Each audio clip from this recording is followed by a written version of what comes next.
नमस्कार बच्चों, आज हम कुबेर नाथ राय का निबंध उत्तरा फाल्गुनी के आसपास पढ़ेंगे। पहले हम निबंधकार के बारे में बात करेंगे और उसके बाद निबंध का अध्ययन करेंगे। तो बच्चों, हिंदी के आधुनिक काल में ललित निबंधकारों की एक लंबी श्रृंखला है और उसमें कुबेर नाथ राय एक उत्कृष्ट ललित निबंधकार के रूप में दिखाई देते हैं, जिनके निबंधों में भारतीयता और लोक जीवन दोनों के ही प्रति बहुत गहरा लगाव हमें दिखाई देता है, क्योंकि इनके निबंधों में प्राचीनता को वर्तमान का समान धर्मी बनाकर प्रस्तुत किया गया है। अर्थात इनके निबंधों में हमें प्राचीनता और आधुनिकता का ऐसा मिश्रित रूप देखने को मिलता है जो किसी भी व्यक्ति को रुचिकर लग सकता है। कुबेर नाथ राय के निबंध शास्त्रीय पांडित्य और ज्ञान से ओतप्रोत हैं और इसके साथ साथ बच्चों संदर्भों का, उदाहरणों का बहुत व्यापक प्रयोग निबंधकार ने अपने निबंधों में किया है। इसके साथ साथ उनकी नवीन उद्भावना शक्ति और उनका विस्तृत ज्ञान, जिसके द्वारा कुबेरनाथ राय साधारण से साधारण विषय और प्रसंग को बहुत ही महत्वपूर्ण तरीके से गूढ़ अर्थ भरने में निपुण दिखाई देते हैं। जहाँ कहीं उन्होंने कल्पना की उड़ान भरी है, वहाँ पर भी उनकी जो सार्थक विचारों की खोज है वो, और उसमें उनकी वैचारिक प्रखरता के दर्शन हमें होते हैं।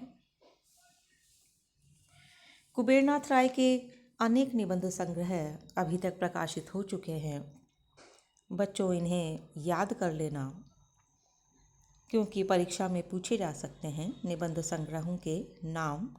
तो वो कुछ इस प्रकार हैं: प्रिया नीलकंठी, रस आखेटक, गंधमादन और निषाद बंसुरी।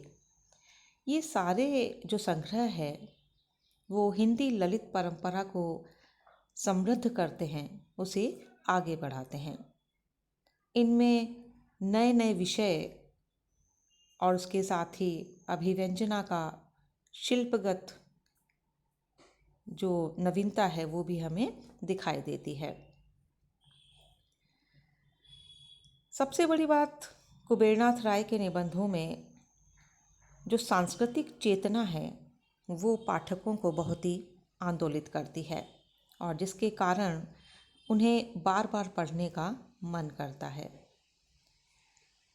ऐसा लगता है कि उनकी शैली में चुंबकीय शक्ति है जो पाठक के मन और हृदय को अपनी तरफ आकर्षित करती है। यदि हम उनके निबंधों की विशेषताओं पर बात करें तो शैलीगत नवीनता, भावगत नवीनता, विषयगत नवीनता तो हमें दिखाई देती ही है। इसके साथ साथ उनके विषय निबंधों के कौतूहलपूर्ण होते हैं और उसमें व्यंजना की रोचकता भी दिखाई देती है। सरस कल्पना वैभव हमें उनके निबंधों में दिखाई देता है और इसके साथ ही साथ उक्ति वैचित्र्य भी मन को आकर्षित करता है।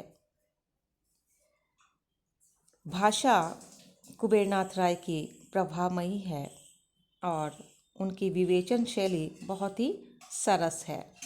उसमें तर्क की विलक्षणता भी हमको दिखाई देती है।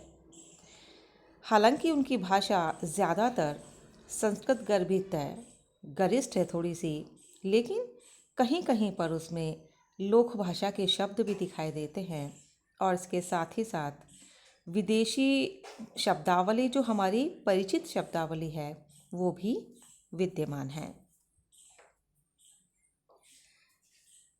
बच्चों, निबंध चयनिका में कुबेरनाथ राय का जो निबंध संकलित है उसका शीर्षक है उत्तरा फाल्गुनी के आसपास। इस निबंध में कुबेरनाथ राय ने जीवन के लिए एक संदेश प्रदान किया है। यह उनका बहुत ही महत्वपूर्ण ललित निबंध है जो चिंतन प्रधान दिखाई देता है। इस निबंध में लेखक ने बहुत ही रोचक शब्दावली में जीवन के महत्वपूर्ण पक्षों पर अपना प्रकाश डाला है।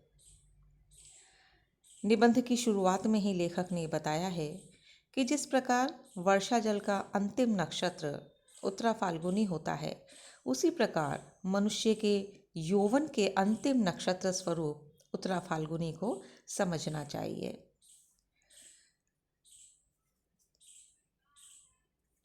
इतना ही नहीं, लेखक ने विविध प्रकार के जो बुद्धिजीवी हैं उनके व्यक्तित्व को लेकर भी अनेक तरह से व्यंजनाएं की हैं। निबंध में निबंधकार ने अपनी जो मूल भावनाएं प्रस्तुत की है उसमें मनुष्य को अपने अंदर की अमृत कला का आविष्कार करके ये बताने का प्रयास किया है कि 45 वर्ष के बाद भी प्रत्येक मनुष्य को बहुत ही प्रसन्नतापूर्वक अपने जीवन को जीना चाहिए। प्रमुख रूप से यही लेखक का संदेश है और इसके साथ साथ जगह जगह पर कुछ अन्य संदर्भ भी इस निबंध में छुपे हैं, जो जब हम निबंध का अध्ययन करेंगे विस्तृत रूप से तो अगले व्याख्यान में देखेंगे। धन्यवाद।